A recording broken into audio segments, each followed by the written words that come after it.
ایران کے سرکاری میڈیا نے اطلاع دی ہے کہ ملک کے سابق سپریم لیڈر آیت اللہ علی خامنائی کو جمعرات کو سپرد خاک کر دیا گیا، لیکن میڈیا نے یہ اطلاع نہیں دی کہ آیا ان کے بیٹے اور جانشین مجتبیٰ خامنائی وہاں موجود تھے۔ آیت اللہ علی خامنائی فروری میں امریکی اور اسرائیلی حملے میں مارے گئے تھے۔ ان کی میت کو ایران کے شمال مشرقی علاقے مشہد میں شیعہ مقدس مقام امام رضا کے مزار کے احاطے میں سپرد خاک کیا گیا۔ تدفین سے قبل مجتبیٰ کے تینوں بھائیوں نے اپنے والد کے تابوت کے سامنے کھڑے ہو کر بہت سے سوگواروں کے ساتھ دعا کی۔ امریکہ اور ایران کے درمیان لڑائی کے خاتمے کے لیے مذاکرات جنازے کے فوراً بعد دوبارہ شروع ہونے والے تھے، لیکن امریکہ نے منگل کو کہا کہ اس کی افواج نے آبنائے ہرمز میں تجارتی جہازوں پر تہران کے حملوں کے جواب میں ایران پر حملے کیے ہیں۔ اس کے بعد سے دونوں فریقوں نے ایک دوسرے پر حملے جاری رکھے ہوئے ہیں۔ جرمن چانسلر فریڈرک میرز نے اعلان کیا ہے کہ ان کا ملک امریکی ساختہ ٹام ہاک کروز میزائل خریدنے پر متفق ہو گیا ہے۔ اس معاہدے کے حوالے سے ابہام تھا کیونکہ امریکی صدر ڈونلڈ ٹرمپ نے پہلے کہا تھا کہ وہ جرمنی میں اپنے ملک کی فوجی موجودگی کو کم کر دیں گے۔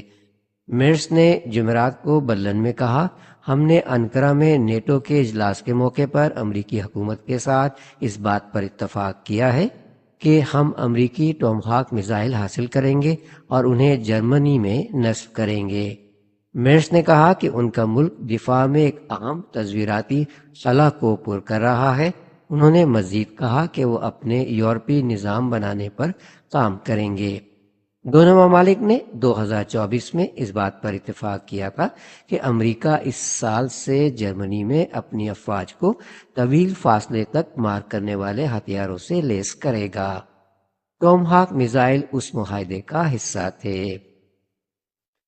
یوکرین کے صدر ولادیمیر زیلنسکی نے یوکرین میں پیٹریوٹ انٹرسیپٹر میزائل بنانے کے لیے ایک جاپانی کمپنی سے ملکی تعاون میں دلچسپی ظاہر کی ہے۔ انہوں نے جمعرات کو صحافیوں سے بات چیت کی۔ ان کی یہ بات اس وقت سامنے آئی جب بدھ کو امریکی صدر ڈونلڈ ٹرمپ نے ان سے کہا کہ امریکہ یوکرین کو پیٹریوٹ میزائل بنانے کا لائسنس دے گا۔ انہوں نے ترکی میں نیٹو سربراہ اجلاس کے موقع پر آپس میں الگ سے بات چیت کی۔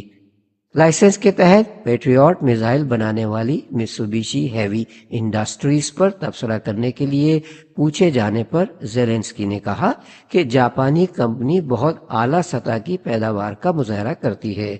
انہوں نے مزید کہا کہ وہ یوکرین کے لیے پیداوار شروع کرنے کی ایک مؤثر مثال ہے۔ وینزویلا میں بڑے پیمانے پر زلزلے کے جھٹکوں کو 2 ہفتے سے زیادہ عرصہ گزرنے کے بعد تلاش اور بچاؤ کی ٹیمیں سست روی سے پیش رفت کر رہی ہیں۔ باور کیا جا رہا ہے کہ بہت سے لوگ اب بھی ملبے تلے دبے ہوئے ہیں۔ وینزویلا کی حکومت نے کہا ہے کہ 24 جون کے زلزلوں سے جمعرات تک 3889 افراد کی ہلاکت کی تصدیق ہو چکی ہے۔ سب سے زیادہ متاثرہ قصبے لا گوائرا کے کارا باجیدا علاقے میں عمارتیں کنکریٹ کے ڈھیر میں تبدیل ہو گئی ہیں۔ منہدم عمارت کے نیچے پھنسی ہوئی اپنی چھوٹی بہن کو تلاش کرنے والی ایک خاتون نے کہا کہ ملبہ ہٹانے کے لیے کوئی بھاری مشینری دستیاب نہیں ہے۔ انہوں نے کہا کہ ان کی بہن کا خاندان بھی ملبے میں پھنسا ہوا ہے۔ انہوں نے انہیں نکالنے کے لیے مدد کی درخواست کی۔ بین الاقوامی امدادی تنظیمیں متاثرین کو امداد فراہم کر رہی ہیں۔ غیر سرکاری تنظیم پیس ونڈز جاپان نے کارا باجیدا کے قریب ایک عارضی کلینک کھولا ہے۔ بہت سے زندہ بچ جانے والوں نے جمعرات کو وہاں سے طبی امداد حاصل کی۔ اس غیر سرکاری تنظیم نے مقامی باشندوں کے ساتھ مل کر انخلا کر کے خیموں میں رہائش اختیار کرنے والوں میں سالن اور چاول بھی تقسیم کیے۔ میتسوبیشی موٹرز نے بڑے پیمانے پر ہیومنائڈ یعنی انسان نما روبوٹ تیار کرنے کے لیے جاپانی اسٹارٹ اپ کمپنی کے ساتھ اشتراک کیا ہے۔ یہ گاڑی ساز کمپنی اپنی فیکٹریوں میں ان مشینوں کو استعمال کرنے اور انہیں دوسرے کاروباری اداروں کو فروخت کرنے کا ارادہ رکھتی ہے۔ شراکت داروں کا کہنا ہے کہ ان کا ہدف ایسے روبوٹ تیار کرنا ہے جو انسانوں کے ساتھ کام کریں اور نقل و حرکت کی نقالی کرنا سیکھیں۔ ہائی لینڈرز نامی اسٹارٹ اپ کمپنی کا آغاز ٹوکیو یونیورسٹی سے ہوا اور یہ فزیکل اے آئی میں مہارت رکھتی ہے۔ میتسوبیشی کا ہدف جلد سے جلد اگلے سال اپنے کیوتو پلانٹ میں بڑے پیمانے پر روبوٹس کی پیداوار شروع کرنا ہے۔ میتسوبیشی کے سی ای او کاتو تاکاؤ نے کہا، ہم ایک ایسی نئی صنعتی بنیاد کا ہدف رکھتے ہیں جہاں انسان اور روبوٹ مل کر کام کریں۔ ہائی لینڈرز کے سی ای او ماسووکا ہیرویا نے بھی اس شراکت داری پر تبصرہ کرتے ہوئے کہا، ہم ملک میں مزدوروں کی کمی اور سماجی چیلنجوں پر قابو پانے کے لیے ملکی ٹیکنالوجی سے استفادہ کرنا چاہتے ہیں اور اگلی نسل کو ایک روشن اور مضبوط جاپان ورثے میں دینا چاہتے ہیں۔ چاول کے کھیت پر بنائی گئی دیوہیکل تصاویر اب شمالی جاپان کے ایک زرعی گاؤں میں دیکھنے کے بہترین موسم میں داخل ہو رہی ہیں۔ آوموری پریفیکچر کے اناکاداتے گاؤں میں چاول کے دھان کے فن کی ایک سالانہ نمائش ہوتی ہے جو بہت سے سیاحوں کو راغب کرتی ہے۔ ہر سال چاول کی کئی اقسام اس طرح سے اگائی جاتی ہیں کہ ان سے نکلنے والے مختلف رنگوں کے پتوں اور بالیوں سے دیوہیکل تصاویر بن جاتی ہیں۔ اس سال روایتی بھوت پینٹنگز کی تھیم پر مبنی تصاویر بنائی گئی ہیں۔ بدھ کے روز ایک مقامی آئیڈل گروپ کی سابق رکن جونا گولڈ نے اعلان کیا کہ پیڈی آرٹ کو دیکھنے کا بہترین موسم اب آ گیا ہے۔ وہ اس سال کی تھیم بھوت کی پینٹنگز کے لیے سفید کمونوں میں منظر عام پر آئیں۔ چاول کے کھیت میں 18ویں صدی کے پینٹر مارویاما اوکیو کی ایک کلاسک بھوت پینٹنگ پر مبنی پیڈی آرٹ مکمل نمائش پر ہے۔ اس کے ساتھ والے چاول کے دھان میں مانگا تخلیق کار ایشیزوکا چیہیرو کی اوکیو کی پینٹنگ کی جدید شکل دیکھی جا سکتی ہے۔ سیاح ایک مخصوص مشاہداتی مقام سے بھوتوں کی 2 دیوہیکل تصاویر کو ایک نظر میں دیکھ سکتے ہیں۔ گاؤں کے حکام کا کہنا ہے کہ اناکاداتے رائس پیڈی آرٹ کو دیکھنے کا بہترین دورانیہ اگست کے وسط تک جاری رہنے کی وزیر اعظم محمد شہباز شریف نے اسلام آباد میں مفاہمتی یادداشت کے تحت کیے گئے وعدوں پر عمل درآمد کی اہمیت پر زور دیا ہے۔ انہوں نے یہ بات ایران کے صدر ڈاکٹر مسعود پزشکیان سے ٹیلی فون پر گفتگو کے دوران کہی۔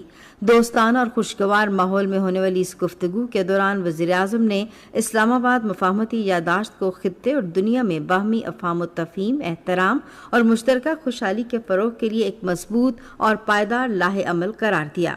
شہباز شریف نے خطے میں حالیہ کشیدگی پر گہری تشویش کا اظہار کرتے ہوئے امن اور استحکام کی فوری بحالی کی ضرورت پر زور دیا۔ انہوں نے ایران اور تمام متحرکہ فریقوں پر زور دیا کہ وہ تحمل کا مظاہرہ کریں اور ایسے کسی بھی اقدام سے گریز کریں جو حالیہ مہینوں میں امن کے لیے ہونے والی پیش رفت کو نقصان پہنچا سکتا ہو۔